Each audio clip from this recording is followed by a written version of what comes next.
آج آپ سے لوگ کہیں گے کہ جو مسلمانوں سے نفرت کرتے ہیں کہ مسلمان ذمہ دار ہے پارٹیشن کا، مسلمان ذمہ دار ہے پارٹیشن کا، تو میں آپ سے یہ عرض کرنا چاہوں گا کہ بھارت کے وبھاجن کا مسلمان ذمہ دار نہیں ہے۔ یہ جو مسلمانوں سے نفرت کرتے وہ آپ سے بولیں گے نہیں نہیں اویسی کیا تم غلط کہہ رہے ہو، کیا اس وقت سینٹرل اسمبلی مانے اس وقت کی پارلیمنٹ میں 102 سیٹ تھیں، 30 ریزرو تھی مسلمانوں کی، 30 کے 30 مسلم لیگ جیت گئی، تو بولیں گے اویسی جھوٹ بول رہا۔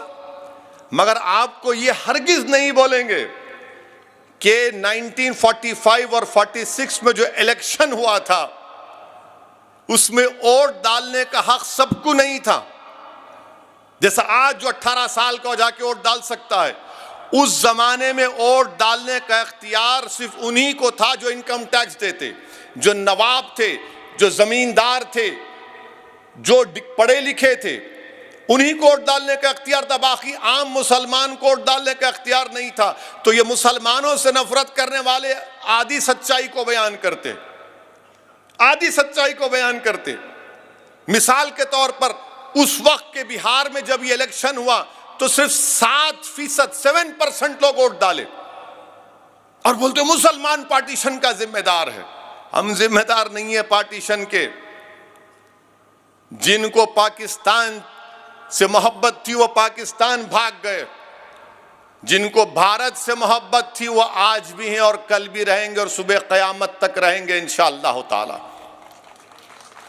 مگر پارٹیشن کا ذمہ دار، اور اگر کوئی زیادہ علم چاہتا ہے تو میں کہوں گا کہ گرینویل، آسٹن گرینویل ایک بہت بڑا کانسٹیٹیوشن کا ایکسپرٹ ہے، اس کی کتاب ہے Indian constitution, Oxford university press میں چھپی گئی، صفحے نمبر 12 اور 13 پڑھ لو، جو میں کہہ رہا ہوں سچ ہے یا جھوٹ معلوم ہو جائے گا۔ اب جس کے پاس ڈگری نہیں ہے وہ نہیں پڑھ سکتا، آپ کو معلوم۔ جو انٹائر پولیٹیکل سائنس کی ڈگری ہے وہ تو نہیں پڑھیں گے۔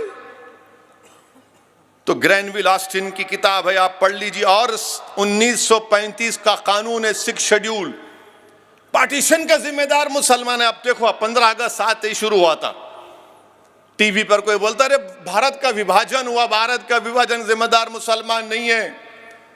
اچھا، دوسری تاریخ آپ کے سامنے بیان کر رہا ہوں کہ جب کانگریس نے منظور کیا بھارت کے وبھاجن کو، پارٹیشن کو، تو کانگریس کے اس اجلاس میں اس پارٹیشن کے پلان کو کس نے پیش کیا؟ ان کا نام جی بی پنت تھا۔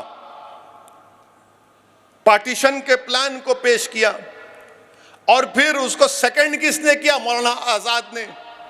اس کی مخالفت کون کیا؟ مولانا حفظ الرحمان نے۔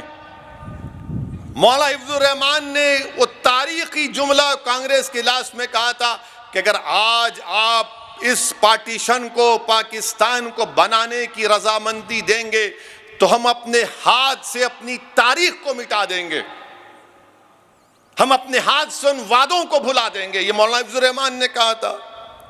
مگر آپ بولتے ہم ذمہ دار، مسلمان ذمہ دار نہیں ہے۔